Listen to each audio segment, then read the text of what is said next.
menjelaskan tentang materi untuk kelas 4 SD, tepatnya tema 6 atau cita-citaku. Di dalam tema 6 terdiri dari 3 subtema, yaitu yang subtema pertama, aku dan cita-citaku, subtema kedua, hebatnya cita-citaku, dan subtema 3, giat berusaha meraih cita-cita. Baik, di dalam kegiatan pembelajaran subtema 1 dibagi menjadi 3. Yang pertama, hewan-hewan peliharaan, dan yang kedua, bagaimana sih cara merawat hewan-hewan peliharaan, dan yang ketiga, skema siklus makhluk hidup dan berbagai makhluk hidup. Hewan-hewan peliharaan itu apa saja sih dan kenapa?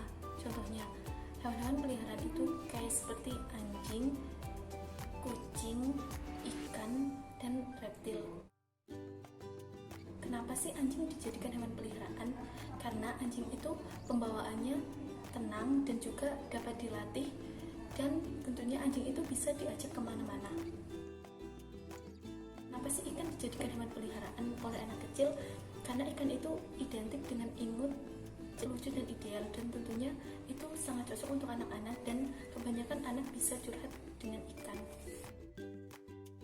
Bagaimana sih cara merawat hewan peliharaan? Sebenarnya merawat hewan peliharaan itu cukup mudah. Kita hanya perlu seperti memberikan hewan peliharaan itu makan teratur, memandikan hewan peliharaan, dan rajin membersihkan kandang hewan peliharaan, menyisiri rambut hewan peliharaan, lalu membawa hewan peliharaan ke dokter hewan apabila hewan tersebut mengalami sakit, dan jangan lupa selalu memberikan alas untuk tidur hewan agar hewan tidak kedinginan dan skema siklus makhluk hidup dan berbagai jenis makhluk hidup. Bagaimana sih skema siklus hewan itu? Yaitu memuat tahapan tentang beberapa hewan yang dalam siklus hidupnya tidak mengalami metamorfosis atau mengalami metamorfosis, baik metamorfosis sempurna ataupun metamorfosis tidak sempurna. Skema siklus hidup beberapa jenis makhluk hidup dan pelestariannya. Bagaimana sih upaya dalam melestarikan hewan dan tumbuhan, khususnya hewan dan tumbuhan langka agar tidak mengalami kepunahan? Yaitu kita harus benar-benar menjaga hewan atau tumbuhan langka, karena baik hewan atau tumbuhan langka merupakan kekayaan sumber daya alam hayati yang tidak ternilai. Daur hidup makhluk hidup. Daur hidup makhluk hidup sama halnya dengan tahap pertumbuhan dan perkembangbiakan yang dimulai dari saat anak keluar dari perut induknya hingga tumbuh dewasa. Akan tetapi, daur hidup pada kelompok hewan itu berbeda-beda. Daur hidup pada serangga. Serangga mempunyai tahapan-tahapan pertumbuhan yang berbeda dengan makhluk lain. Dan tahapan-tahapan pertumbuhan itu disebut metamorfosis. Dan metamorfosis sendiri dibagi menjadi dua. Yang pertama ada metamorfosis sempurna, dan yang kedua ada metamorfosis tidak sempurna. Contoh metamorfosis sempurna yaitu memiliki 4 tahap. Yang pertama, telur, larva, pupa, hingga dewasa. Dan yang kedua yaitu metamorfosis tidak sempurna. Metamorfosis tidak sempurna terjadi pada kecoa, karena telur kecoa akan menetas menjadi nimfa. Ukuran nimfa sendiri memiliki bentuk yang hampir sama dengan kecoa dewasa, namun ukurannya jelas lebih kecil dan belum mempunyai sayap. Dan dalam perkembangannya, nimfa sendiri akan mengalami pergantian kulit berkali-kali hingga menjadi kecoa dewasa. Dan setelah dewasa, kecoa akan bertelur dan menetas, dan tahapan-tahapan itu akan berulang setiap saat. Lalu yang kedua, daur hidup pada katak. Daur hidup pada katak memiliki beberapa tahapan. Yang pertama, telur, berudu berkaki, dan katak dewasa. Jentik-jentik, pupa, dan nyamuk. Lalu selanjutnya yaitu daur hidup pada unggas. Contohnya ayam.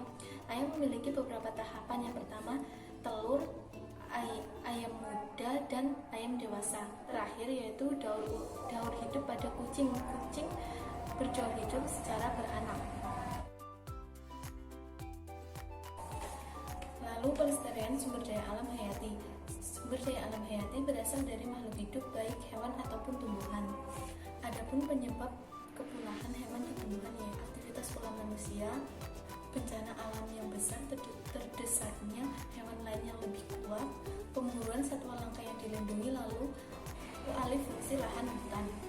Adapun jenis-jenis hewan dan tumbuhan langka yang dilindungi, yang pertama hewan seperti ada harimau Sumatera, badak bercula 1, burung cendrawasih, burung elang Jawa, gajah Sumatera, dan orang hutan.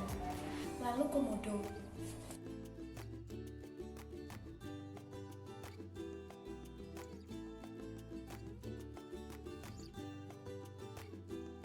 Seperti bunga bangkai, Rafflesia arnoldii, kantong semar, anggrek hitam, ulin, daun payung, cendana, dan damar.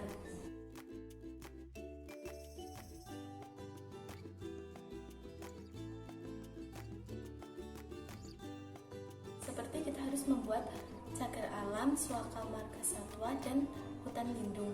Cagar alam sendiri merupakan tempat perlindungan hewan dan tumbuhan, sedangkan suaka marga satwa merupakan tempat untuk melindungi hewan-hewan yang hampir punah guna keberlangsungan hidupnya.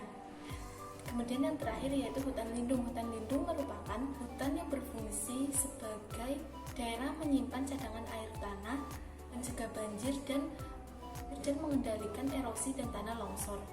Lalu tindakan pelestarian sumber daya alam, yaitu kita melakukan penanaman hutan kembali, kemudian menjaga kebersihan lingkungan dan membuat teras siring. Lalu yang terakhir adalah membatasi pengambilan sumber daya alam yang berlebihan.